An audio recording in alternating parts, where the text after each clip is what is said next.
And welcome to அரசியல் பேட்டை. வணக்கம் sir. வணக்கம் சுமையா சார், இந்த மின்வெட்டு அப்படின்றது வந்து தொடர்ந்து நடந்துகிட்டே தான் இருக்குது. நேற்று நைட்டு கூட மக்கள் எல்லாருமே வந்து வீதியில் வந்து போராடிட்டு இருக்கிறதும், தூக்கம் இல்லை, எங்களால் ரெகுலராக எங்களுடைய வேலைகளில் வந்து ஈடுபட முடியல அப்படின்ட்டு மக்கள் வந்து புலம்புறதையும் பார்க்க முடியுது.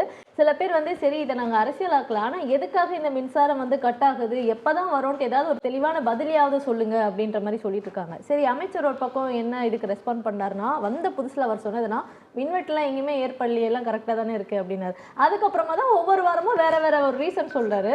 அதில் அவர் ரீசெண்டாக சொன்னது சார், ஃபியூஸ் கேரியரை வந்து திருடிட்டு போயிடுறாங்க அப்படின்ட்டு ஒன்று சொன்னார். அதுக்கப்புறம் ஹார்ட் டிஸ்க் காணுன்ட்டு அதுக்கு முந்தின நாள் வந்து அவர் சொன்னாங்க. சரி, இப்படி ஒவ்வொரு முறையும் பத்திரிகையாளர் சந்திக்கும் போது ஒவ்வொரு பிரச்சனைகளையே தான் முன் வச்சுட்டு இருக்காங்கன்னா எப்போ சீராக கொடுப்பாங்க அப்படின்றது. இந்த ஃபியூஸ் கேரியர் திருடிட்டு போயிட்டாங்க அப்படின்னு சொன்னாங்களே, அந்த விஷயம்.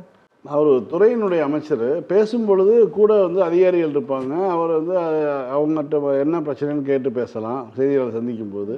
உண்மையாலுமே ஒரு பிரச்சனையை கண்டறிவதுன்னு ஒன்று இருக்கு இல்லையா? இப்போ தமிழ்நாட்டினுடைய மின் தேவை அப்படிங்கிறது வந்து ஒவ்வொரு கோடை காலத்துலேயும் வந்து அதிகரிச்சுட்டே போகும். அவருடைய அதிகாரிகள்கிட்ட வந்து முதல்ல என்ன சொல்லணும், என்ன பிரச்சனைன்னு கேட்கணும்.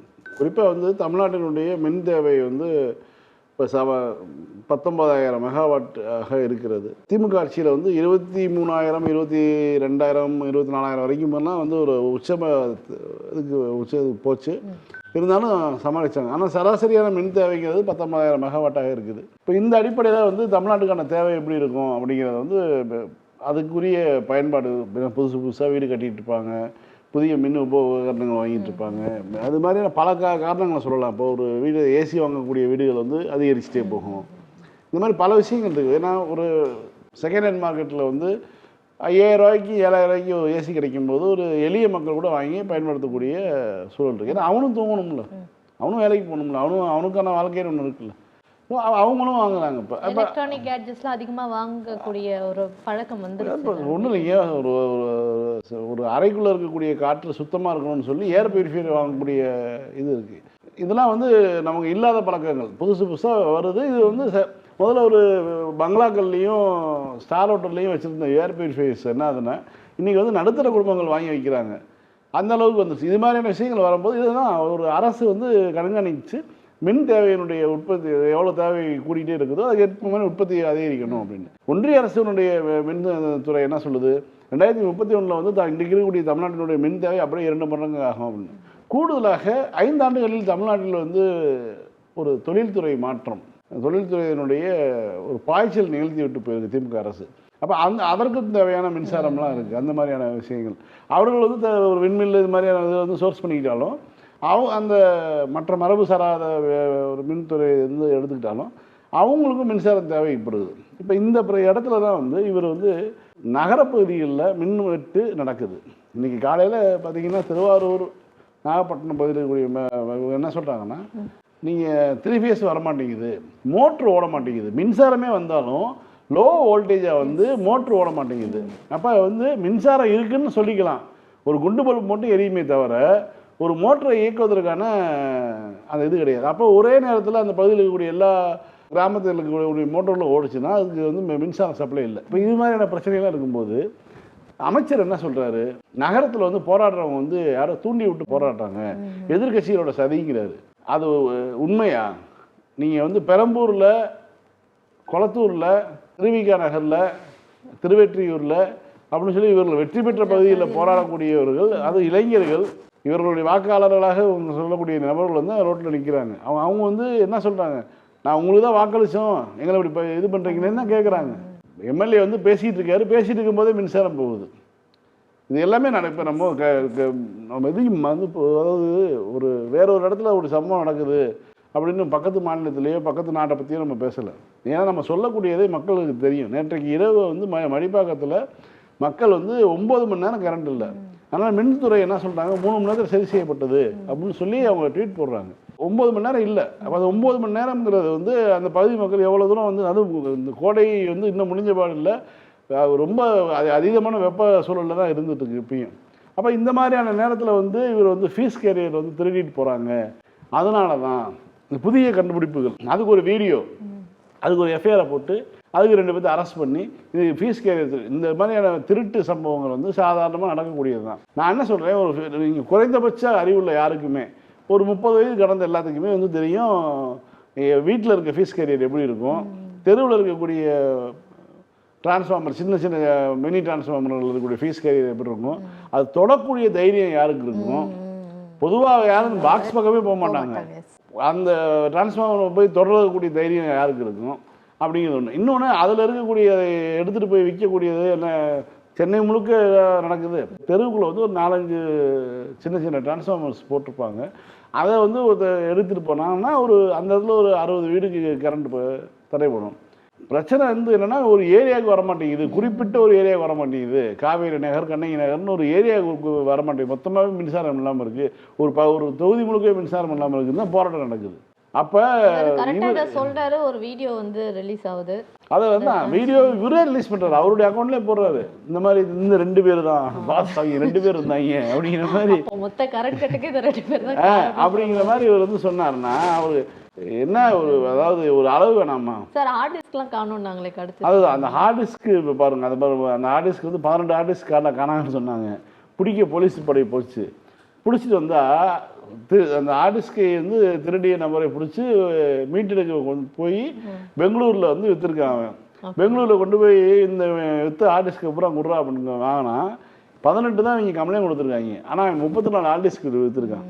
இன்னொன்று என்னென்னா இன்றைக்கி வந்து இந்து பத்திரிகையில் செய்தியாக போட்டிருக்காங்க, அந்த ஹார்ட் டிஸ்கில் இவர்கள் சொல்லக்கூடிய முக்கியமான டெண்டர் விவகாரமோ எதுவுமே கிடையாது, சாதாரணமான ஒரு துறைக்குள்ளே நடக்கக்கூடிய தகவல் தான் இருக்குது. ஒரு மின்சாரத்துறைக்குள்ளே நடக்கக்கூடிய தேவையற்ற தகவல் தான் இருக்குதே தவிர இவர் சொல்லக்கூடிய இந்த மின்வாரிய டெண்டர் முறைகேடுகள்லாம் அதில் இருந்தது, அதனால தான் அந்த ஹார்ட் டிஸ்க் காணாமல் போயிடுச்சுங்கிறதெல்லாம் மாதிரியான பேய்க்கு அதெல்லாம் கிடையாதுங்கிறத பத்திரிகைகள் வந்து சொல்லியிருக்காங்க. இப்போ வந்து வழக்கு சிபிசிஐடிக்கு சென்னை கமிஷனர் மாற்றி விட்டார். ஓகே, சிபிசிஐடி என்ன பண்ணுறாங்கன்னு பார்ப்போம். ஆனால் அந்த ஹார்ட் டிஸ்க்குங்கிறது வந்து என்னென்னா இந்த மின்வெட்டை செய்தியை வந்து தடுப்பதற்கு அது ஒரு போக்கஸ், அதை காட்டிக்கிட்டு ஹார்ட் டிஸ்க்லாம் காணாமல் போது பாருங்க, என்னென்னமோ நடக்குது, உருளுது, அது இதுன்னு சொல்லிட்டு இருக்காங்க. நமக்கு தேவை என்னென்னா மின்சாரத்தை உங்களால் வந்து வெளிமாநிலத்திலேருந்து தெரிவித்து வாங்க முடியும், வாங்கி கொடுக்க முடியும். நிர்வாகம் பண்ணுவதற்கு உங்களுக்கு வக்கு இல்லை, திறன் இல்லை, இதுதான் உண்மை. இங்கே திமுகவில் 2 மின்சாரத்துறை அமைச்சர்கள் இருந்தாங்க. செந்தில் பாலாஜி அவர்கள் இருந்தார், அதுக்கப்புறம் இடி கைது பண்ணாங்க. அப்போ அதுக்கு பிறகு வந்து மீண்டும் வெளியில் வந்தார். அதற்கு பிறகு உச்சநீதிமன்றம் வந்து பதவியை தொடரக்கூடாதுன்னு சொல்லி சொன்னாங்க. அவர் வெளியே வந்துட்டார். வந்ததுக்கு பிறகு வந்து என்னாச்சு, சிவசங்கர் அவர்கள் வந்து இப்போ பொறுப்பில் வந்தார். 2 பேர் வந்து பார்த்துருக்காங்க. என்னாச்சு, ஏதாவது பிரச்சனை நடந்ததா, மின்சார உற்பத்தி கூட்டத்தை தான் கொடுத்துருக்கோம், புதிய மின் திட்டங்களை அதிகரிச்சிருக்கும், நிறைய இடங்களில் வந்து சோலார் பேனல்களுக்கான சூரியசக்திக்கான விஷயங்களை வந்து மின் திட்டங்களை அறிவிச்சு அதன் மூலமாக வந்து மின் உற்பத்தியை அதிகரிச்சிருக்காங்க, காற்றாலை மின்சாரத்தை அதிகரிச்சுட்டு போயிருக்காங்க. இவ்வளவும் செஞ்சுட்டு திமுக அரசே வெளியேறி இருக்குது. எப்போ மின்சாரத்தை உபரி மின்சாரம் அளவுக்கு வந்து நம்ம வந்து போயிட்டு இருந்தோம். அப்படி இருக்கக்கூடிய சூழலில் இப்போ உங்களுக்கு வந்து ஏன் மின்சாரம் தடைபடுகிறது, குறிப்பாக சென்னை போன்ற மாநகர பகுதி தடைபடுவதற்கான காரணம் என்ன? ஒரு ஸ்டேஷனில் இருக்கக்கூடிய இபி ஆஃபீஸில் இருக்கக்கூடிய அதிகாரியை போய் அடிக்க போகிறாங்க பொதுமக்கள். அவங்கள பொறுத்த வரைக்கும் என்னென்னா அவங்களுக்கு காரணம் தெரியணும். இவ்வளோ நாள் இருந்த 5 ஆண்டுகளாக இருந்த பிரச்சனை வந்து இப்போ இல்லாமல் திடீர்னு ஒரு பிரச்சனை வருது. அப்போ அதுக்கு எதுக்கு என்ன காரணம்? அப்போ ஆட்சி பொறுப்பில் இருக்கிறவர்கள் என்ன சொல்கிறாங்க, யாரோ தூண்டி விடுறாங்கன்னு சொல்லி அமைச்சர் பேசுகிறார். யார் தூண்டி விட முடியும்? தூண்டி விடுறது போராடுறது ரைட்டு, மின்சாரத்தை நிப்பாட்டுறது யார்? திமுக காரங்களா, எதிர்கட்சிக்காரங்களா, வேற யாரும்? அதிமுகவா? துறை உங்கள்கிட்ட தானே இருக்குது, போலீஸ் உங்கள்கிட்ட தானே இருக்குது, எல்லாமே நிர்வாகம் உங்கள்கிட்ட தானே இருக்குது. அப்போ நீங்கள் உங்க வந்து பிரச்சனை என்னங்கிறத வந்து வெளிப்படையாக இப்போ வரைக்கும் அமைச்சரால் சொல்ல முடியல. அவங்களுக்கு ஒரு நிர்வாகத்திறன் இல்லை அப்படின்றது ஒரு முக்கிய பிரச்சனை. இத்தனை காரணம் சொன்னால் ஏதாவது ஒரு காரணம் தான் இருக்க முடியும். உண்மை என்றால் ஒன்று தான் இருக்க முடியும். காலையில் நீங்கள் சாப்பிட்டீங்க இல்லை, 2 விஷயமா தான் இருக்க முடியும். அதை அப்படி இருக்க தாண்டி தினமும் ஒவ்வொரு காரணமாக சொல்லிட்டு நீங்கள் வந்து என்ன சொல்லிட்டாரு, வந்து மின்சாரம்லாம் வந்துக்கிட்டு தான் இருக்குது, யாரோ தூண்டி விட்டு வேண்டும் என்றே சில வந்து போராட்டத்தில் ஈடுபடுறாங்க. அந்த மின்சாரம் வந்து இந்த கோடை காலத்தில் ஒரு 1/2 மணி நேரம் போயிட்டு வரும், அந்த 1/2 மணி நேரம் போகிற நேரத்தில் உடனே ரோட்டுக்கு வந்துடுறாங்க. அப்படின்னா பொழப்பத்து போய் நைட்டு 2 மணி 3 மணிக்கு வரைக்கும் வந்து எப்படா மின்சாரம் போகும்னு சொல்லிட்டு மின்சாரம் போனோடனே வந்து ரோட்டில் உட்காடுறாங்களா? என்னங்க இது? ஒரு அமைச்சர் பேச வேண்டிய இது அது. இது மாதிரி தான் மற்ற துறைகளும் இருக்குது. பெரிய கொடூரம் என்னன்னா, ஒரு அமைச்சர் புதுக்கோட்டையில் அரசு மருத்துவமனைக்கு போய் ஆய்வுக்கு போயிருக்காரு. அந்த ஆய்வு பணியில் இருக்கும்போது ஒரு டாக்டர் சொல்லிட்டு இருக்காரு, இதெல்லாம் பண்ணிட்டு இருக்காங்க, பிரசவ நேரத்தில் வந்து பெண்களுக்கு இவ்வளோ விஷயங்கள் தமிழ்நாடு அரசு திட்டங்கள் இருக்குது, இதெல்லாம் பண்ணிட்டு இருக்கோன்னு சொல்லி விளக்கம் கொடுத்துட்டு இருந்தா இப்படியே பார்க்குறாரு. பார்த்துட்டு எங்கே விஜய் ஃபோட்டோவை காணோம் அப்படின்னு கேட்குறாரு, சிஎம் சார் ஃபோட்டோ வைங்கன்னு கேட்குறாரு. அவர் அதாவது அதெல்லாம் வந்து ஒரு உத்தரவில் சொல்லிட்டு போகிறது. ஒரு மருத்துவர் 5 ஆண்டு காலம் வந்து 25,000 பக்கம் படித்தாதான் ஒரு எம்பிபிஎஸ் டாக்டர் உருவாக முடியும். அவர் எம்பிபிஎஸ் முடிச்சு வெளில வரணும்னா 25,000 பக்கங்களை அவர் மனப்பாடம் பண்ணியிருக்கணும், சும்மா கிடையாது. அப்படிப்பட்ட ஒரு மருத்துவர் வந்து விளக்கம் கொடுத்துட்டு இருக்காரு. விளக்கம் கொடுத்துருந்தா அவர் விளக்கத்தை ஒரு கேட்ட மாதிரியே இல்லை. இந்த வீடியோவில் சுற்றி முற்றி பார்த்து எங்கடான்னு பார்த்து தலைவர் ஃபோட்டோவை காணா, சிஎம் ஃபோட்டோ உடனே வைங்க அப்படின்னு சொல்லி உத்தரவு போட்டுட்டு போகிறாரு. இதாவது இதுதான் இந்த ஒவ்வொரு துறை ரீதியாக இந்த அரசு செய்து கொண்டிருக்கக்கூடிய நடவடிக்கை. இப்போ மின்சாரங்கிறனால மக்கள் நேரடியாக பாதிக்கப்படுறதுனால இந்த பிரச்சனையை பேசிக்கிட்டு இருக்கோம். மற்றபடி ஒவ்வொரு துறையும் இந்த லட்சணத்தில் தான் இருக்குது இந்த அரசுகிட்ட. சார், சமூக வலைதளங்களில் திமுகக்கான சப்போர்ட்டர்ஸ் அப்படின்னு பார்த்தா நிறைய யங்ஸ்டர்ஸ் இருக்கிறத பார்க்க முடியுது. அதுவும் இந்த முறை திமுகவுடைய தோல்விக்கு அப்புறம் இன்னும் பல பேர் வந்து முன் வந்து திமுகவுடைய சாதனைகள் பற்றி பேசுறது, இல்லாட்டி தாவேக அரசு ஒரு தவறு பண்ணுது அப்படின்னா இவங்களுடைய கருத்து என்ன அப்படின்றத அந்த கருத்தை வந்து பொது வெளியில் வைக்கிறது அப்படின்ட்டு இருக்காங்க. அது உண்மை கருத்தாக இருந்தாலும் கூட இந்த தாவேகாவுடைய சப்போர்ட்டர்ஸும் இன்னும் சில பேர் வந்து என்ன பண்ணுறாங்கன்னா இந்த உண்மை கருத்துக்களை பகிர்றவங்க மேலே வந்து தேவையில்லாமல் புகார்கள் கொடுக்குறது, அவங்களை அச்சுறுத்தக்கூடிய வேலை செய்கிறது, பாடி ஷேமிங் பண்றது, இந்த மாதிரியான விஷயங்கள்லாம் பண்றாங்க. அப்போ தொடர்ந்து உண்மையை பேசிட்டு இருக்கவங்களுக்கும் ஒரு தயக்கமோ ஒரு அச்சமோ ஏற்படும். அப்படின்ற சமயத்துல திமுகவுடைய சார்பா பாத்தீங்கன்னா டிஎம்கே லீகல் விங் சார்பா ஒரு மெயில் ஐடியை வந்து கொடுத்துருக்காங்க, அவங்களுடைய சப்போர்ட்டை வந்து தெரிவிச்சிருக்காங்க. ஸோ இதை பத்தி கண்டிப்பான பேசணும். குறிப்பாக வந்து என்னன்னா, சமூக வலைத்தளங்களில் இயங்கக்கூடிய திமுக ஆதரவாளர்களுக்கு அல்லது பொதுமக்களுக்கு ஒரு அரசுக்கு எதிரான கருத்துக்களை சொல்வதற்கான உரிமைகள் உண்டு. அப்படி இருக்கும்போது அவங்க கருத்துக்களை இப்போ சொல்கிறாங்க, எந்த கருத்துக்களை வேணாலும் பேசலாம், ஆனால் அந்த கருத்துக்களுக்கான மரியாதை அதெல்லாம் ஒரு விஷயம் இருக்குது. இப்போ திமுக தலைவரை பற்றியோ இன்னைக்கு கூட இப்போ ஒரு இதை பார்த்தேன், சென்னை மேயரை வந்து ஒரு வீடியோ பண்ணி போட்டிருக்காங்க. சென்னையினுடைய மேயர் வந்து ஒரு பட்டியலத்தை சேர்ந்தவர், ஒரு பெண்.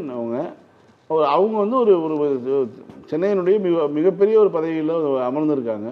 அவர்களை வந்து கேவலப்படுத்துகிற மாதிரியான விஷயங்களை வெளியிட்டு அது தாவேகாரர்கள் வந்து இப்போ பண்ணிட்டு இருக்காங்க. சிங்கப்பெண் படை இன்றைக்கி ஆரம்பிக்கிறாங்க. முதல் வழக்காக அவங்க மேலே போடணும். இவர் பார்ப்போம், இவர் வந்து சிங்கப்பெண் படை வந்து பெண்களை பாதுகாக்க தானே ஆரம்பிச்சிருக்கேங்கிறாரு. இப்போ எல்லா பேப்பர்லையும் விளம்பரம் கொடுத்துருக்காருல்ல. இப்போ இந்த இதை செய்யணும். இது எல்லா பக்கமும் வந்து அதை வந்து மென்ஷன் பண்ணி தான் கேட்டிருக்காங்க. இந்த மாதிரி வந்து ஒரு மாநகராட்சியினுடைய மேயர், சென்னையினுடைய மேயர் பல நூறு ஆண்டுகளை கடந்து இந்த நகரம் வாழ்ந்து கொண்டிருக்கிறது. இந்த நகரத்தினுடைய ஒரு மேயராக, ஒரு பெண் மேயராக அவங்க இருக்காங்க.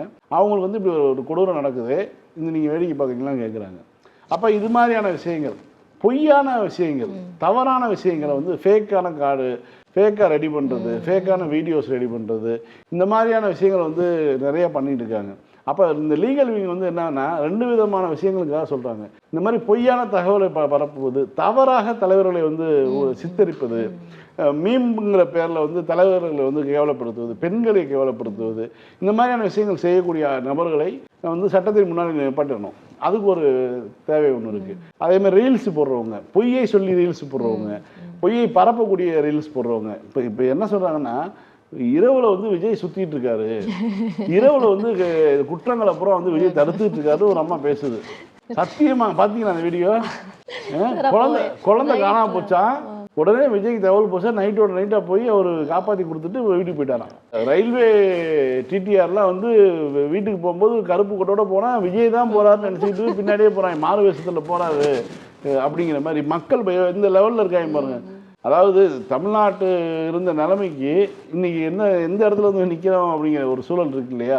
இப்படி ஒரு இதுதான் நடந்துட்டு இருக்கு. இப்போ இந்த மாதிரியான சூழல், இது மாதிரியான சிக்கல் இருக்கும்போது, ஒன்று வந்து ஆளுங்கட்சி தரப்பாக தங்களை கருதி கொண்டு தங்கள் நிரந்தரம் என்று கருதி கொண்டு இருக்கக்கூடிய இணையத்தில் பேசக்கூடிய பெண்களை வந்து தனிப்பட்ட முறையில் தாக்குவது, அவங்களுடைய கமெண்ட்ஸில் போய் ரொம்ப அபியூசிவாக பேசுறது, இது மாதிரியான வேலை நடந்துட்டு இருக்கு. அதே மாதிரி வந்து திமுக தலைவர்களை கொச்சைப்படுத்தி பண்ணக்கூடிய விஷயங்கள் நடந்துட்டு இருக்கு. இதெல்லாம் பண்ணும்பொழுது தான் திமுக களமிறங்குது. திமுகனுடைய சட்டத்துறை வந்து களமிறங்கி இப்போ வந்து அறிவிச்சிருக்காங்க. அதுபோக ஒரு 15 மாவட்டத்திற்கான எண்களை அறிவிச்சிருக்காங்க, வழக்கறிஞருடைய எண்களை அறிவிச்சிருக்காங்க. உங்களுக்கு வந்து நீங்கள் மிரட்டப்படுறீங்களா, நீங்கள் சொன்ன கருத்துக்காக போலீஸால் மிரட்டப்படுறீங்களா, அல்லது வேறு யாராவது மிரட்டப்பட்டால் நீங்கள் உடனடியாக இந்த நம்பருக்கு வந்து கால் பண்ணுங்கள். நான் வந்து திமுக ஆதரவாளர், திமுக கூட திமுகவுடைய நிலைப்பாட்டை ஆதரிக்கிறேன், நான் கட்சியில் கூட கிடையாது, நான் ஒரு சமூக வலைத்தளத்தில் ஒரு கருத்தை பதிந்தேன், இப்போ ஒரு காவல்துறையிலேருந்து கூப்பிட்றாங்க, அது வந்திருக்காங்க, வீட்டுக்கு வந்திருக்காங்க அப்படின்னு சொல்லி எனக்கு உதவிக்கு சட்ட உதவி உடனே எங்களை அலையுங்கன்னு சொல்லியிருக்காங்க. திமுகவினுடைய சட்டத்துறையினுடைய வலிமை என்னன்னு அதனுடன் மோதி பார்த்தவங்களும் தெரியும். ஆர்எஸ் பாரதி வந்து பேசும்போது இவர் என்ன வயசானவர்லாம் வந்து பேசிக்கிட்டு இருக்காருன்னு சொல்றாங்க. ஓஜின்றது தெரியல, ஊதுபத்தி உருட்ட விட்டாரு ஜெயலலிதாவை. என்ன அன்னைக்கு வந்து ஜெயலலிதா வந்து அவர் போட்ட வழக்கு தான் கடைசியில் வந்து ஜெயலலிதாவுக்கு தண்டனை வாங்கி கொடுத்து அந்த அம்மா வந்து இறந்தாலும் சசிகலா, இளவரசி, சுதாகரன்லாம் போய் 4 வருஷம் ஜெயிலில் இருந்து வந்தாங்கன்னா காரணம் என்ன? ஒரு வழக்கு அது இத்தனைக்கும் அதை வந்து நிப்பாட்டி வச்சுருந்தாங்க. உச்சநீதிமன்றம் வந்து இவர் முதலமைச்சராக இருக்கிறார், அவருக்குன்னு சில பிறப்பின் அடிப்படையில் தகுதி இருக்குது, அதன் காரணமாக நிப்பாட்டி வச்சிருந்த ஒரு வழக்கை ஜெயலலிதாவுடைய மரணத்துக்கு பிறகு சசிகலா முதலமைச்சராக தடுப்பதற்காக அவசரமாக தீர்ப்பு கொடுத்தாங்க. அப்போ அதில் கூட வந்து உண்மையை தான் சொல்லியிருந்தாங்க. ஜெயலலிதா குற்றவாளி, சசிகலாவை வந்து திருடுவதற்காக தன்னோட உடனே வைத்திருந்தான்னு சொல்லி கூட அந்த தீர்ப்பில் இருக்குது. அப்படியேப்பட்ட திமுகவினுடைய வழக்கறிஞர் அணி களத்தில் இறங்கியிருக்கு. ஸோ அவர்கள் வந்து சமூக வலைத்தளத்தில் பேசக்கூடிய பெண்களுக்கும் இளைஞர்களுக்கும் இளம்பெண்களுக்கும் பாதுகாப்பாக களத்தில் இறங்கியிருக்காங்க. அவங்க ஒரு மெயில் ஐடி கொடுத்துருக்காங்க, அதை நம்ம வந்து கீழே போடலாம்.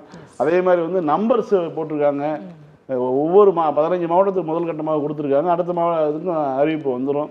அதனால் வந்து பயப்பட தேவையில்லை, கருத்துக்களை சொல்வதற்கு நாகரிகமாக அது உண்மையான கருத்துக்களை பேசுவதற்கு பயப்பட தேவையில்லை. இப்போ நேற்று வந்து ஒரு செய்தி, இந்த கட்டுமான பொருட்களுடைய விலை எல்லாமே வந்து அதிகரிச்சிருக்கு, அதுவும் 30% வரைக்கும் அதிகரிச்சிருக்கு. அப்படின்னும் போது இதுக்கான அவசியம், இந்த அதிகரிச்சிருக்கு அதுக்கான தேவை அவசியம் என்னவா இருக்கு? இப்போ இதை சார்ந்து இயங்கக்கூடிய துறைகளோ இதை சார்ந்து வேலை செய்யக்கூடியவங்க அப்படின்னும் போது அவங்களுடைய செலவுகள் அதெல்லாமே வந்து இப்போ டபுள் ட்ரிபிள் மடங்காக வந்து ஏற்பது. 30% விலை ஏறி இருக்குன்னா இவங்களுடைய செலவுகளும் இப்போ 30% அதிகமாகுதுன்னா அப்போ அவங்க இன்கமும் அதிகமாகணும். ஆனால் இப்போ நடந்துட்டு இருக்க ஆட்சி ஒவ்வொரு துறை எப்படி இயங்குதுன்னு பார்க்கும்போது ஒரு பெரிய கேள்விக்குறியா தான் இது தெரியுது. அதாவது எம்சாண்டுங்கிற அதாவது மணல் எப்படின்னா இயற்கையான ஆற்று மணலை வந்து பயன்படுத்துவது சூழலியல் பிரச்சனையை உருவாக்குது. இப்போ வந்து காவேரியில் வந்து மண்ணை ஃபுல்லாக எடுத்துடுறாங்க, மற்ற ஆறுகளில் வந்து மணலை வந்து நிறைய எடுத்துடுறதுனால நீர் தேங்க மாட்டேங்குது, நீர் உடனே நேரடியாக உடனே கடலுக்கு போயிடுது அப்படிங்கிற ஒரு காரணத்தை எல்லாம் முன்வைத்து சூழலியல்வாதிகள் வந்து ஆற்று மணல் அள்ளக்கூடாதுன்னு நிறைய வழக்குகள் போட்டு அதனால் ஒரு ரெஸ்ட்ரிக்ஷன் கொடுத்துருக்காங்க. அதற்கு பிறகு வந்து அப்போ அதுக்கு மாற்று என்ன பண்ண முடியும் அப்படிங்கும்போது தான் க்ரஷர் லைசன்ஸ் வாங்கியிருக்காங்க இல்லையா, அவங்க வந்து ஜல்லிக்கல்களை வந்து இன்னும் சிறிதாக, அதாவது கிட்டத்தட்ட இன்னும் அந்த கிரைண்டாக நல்லா கிரைண்ட் பண்ணி ஒரு மணலாக மாற்றுவது, மணல் தூவல் போல் வந்து மாற்றிடுறது, கல்லையே வந்து அரைச்சி வந்து அதை வந்து எம்சாண்டாக மாற்றி கொடுத்து அதன் மூலமாக வீடு கட்டக்கூடிய வேலையில் இப்போ இருந்தாங்க. இந்த ஆட்சி வந்ததுக்கு பிறகு எல்லா பக்கமும் கொடுத்துருந்த லைசன்ஸ் கொடுத்துருந்த இதெல்லாம் நிப்பாட்டி வச்சுட்டு நான் சொல்கிற வரைக்கும் இயங்கக்கூடாதுன்னு சொல்லி நிப்பாட்டி வச்சுருக்காங்க. இதன் காரணமாக டக்குன்னு வந்து விலை கூடிடுச்சு. சில ஒரு 100 குவாரியில் இயங்கிட்டு இருக்கிற இடத்துல வெறும் 15 குவாரியில் இயங்கிட்டு இருக்கு. அதன் காரணமாக விலையேற்றம் கடுமையாக இருந்துருச்சு. இதுக்கு பின்னாடி வந்து வேறொரு கதை சொல்கிறாங்க. இவர்களெல்லாம் ஒரு மோனோபோலியாக தமிழ்நாடு முழுக்க மணல், எம்சாண்டு எல்லாவற்றையும் ஒரே ஒரு நிறுவனம் வந்து இருக்க போகுது. அது வந்து இந்த அரசில் அமைச்சராக இருக்கக்கூடிய ஒரு உயர்ந்த மனிதருடைய பின்னால் வந்து இந்த ஒரு லாபி இயங்கிட்டு இருக்குது. மோனோபோலியாக இவர்கள் ஒட்டுமொத்த தமிழ்நாடு முழுக்க இருக்கக்கூடிய மணலில் வந்து கையில் எடுக்க போகிறாங்க. ஸோ அப்போ அதன் காரணமாக தான் இப்படி ஒரு தட்டுப்பாட்டை உருவாக்கியிருக்காங்க அப்படின்னு. இப்போ 2500 ரூபா சதுரடி, ஒரு 1000 சதுரடி உள்ள இடத்த கட்டுறீங்க, வீடு கட்டுறீங்கன்னா வந்து 25 லட்ச ரூபா வந்து செலவாகிட்டு இருந்தது தாவே காட்சி வருவதற்கு முன்பாக. இப்போ என்ன ஆயிடுச்சுன்னா அது வந்து 3200 ரூபாய் ஆயிடுச்சு, 700 ரூபா கூடிடுச்சு. அப்போ 7 லட்ச ரூபா வந்து உங்களுக்கு வந்து கட்டுமான செலவில் கூடும். 7 லட்ச ரூபா அப்படின்னா உங்களுக்கு நீங்கள் போட்டிருந்த பட்ஜெட்டை விட, நீங்கள் வங்கி கடனை விட கூடுதலாக நீங்கள் வந்து கடன் போடக்கூடிய ஒரு சூழலை வந்து அதாவது செயற்கையாக உருவாக்குறாங்க. அது வந்து இயற்கையான விலையேற்றம் கிடையாது. இப்போ டீசல் விலை கூடிடுச்சு, அதன் காரணமாக வந்து எம்சாண்டோடைய விலையை வந்து யூனிட்டுக்கு கூட்டுறவங்கலாம் கிடையாது. நீங்கள் ஓடிட்டு இந்த குவாரியில் நிப்பாட்டுறீங்க, அதன் காரணமாக வந்து ஒரு விலையேற்றம் நடக்குது. இது மாதிரியான விஷயங்கள் நடக்கும்போது கட்டுமான தொழில் பாதிக்குது. கட்டுமான தொழில் பாதிக்கும் போது தமிழ்நாட்டினுடைய தொழில் வளர்ச்சி பல விஷயங்களை பாதிக்கும். ஒரு முறுக்கு கம்பியாக இருக்கட்டும், செங்கல் சூளையாக இருக்கட்டும், அங்கே அந்த வேலைக்கு போகக்கூடிய கட்டுமான பணியாளர்களாக இருக்கட்டும், எல்லாருக்குமே ஒரு சிக்கலை உருவாக்கக்கூடிய ஒரு இடத்துல வந்து நிற்கிறாங்க. இதுக்கான காரணம் வந்து மோனோபோலியாக இதில் வந்து தன்னுடைய ஒரு ஆள் இருக்கணும் அப்படின்னு சொல்லி சில பேர் நினைக்கிறாங்க அப்படிங்கிறது தான் குற்றச்சாட்டாக இருக்குது. சார், இந்தியா கூட்டணியுடைய மீட்டிங் வந்து நேற்று நடந்தது. இந்தியா கூட்டணியில் இருக்கக்கூடிய எல்லா தலைவர்களுமே வந்து கலந்துக்கிட்டாங்க.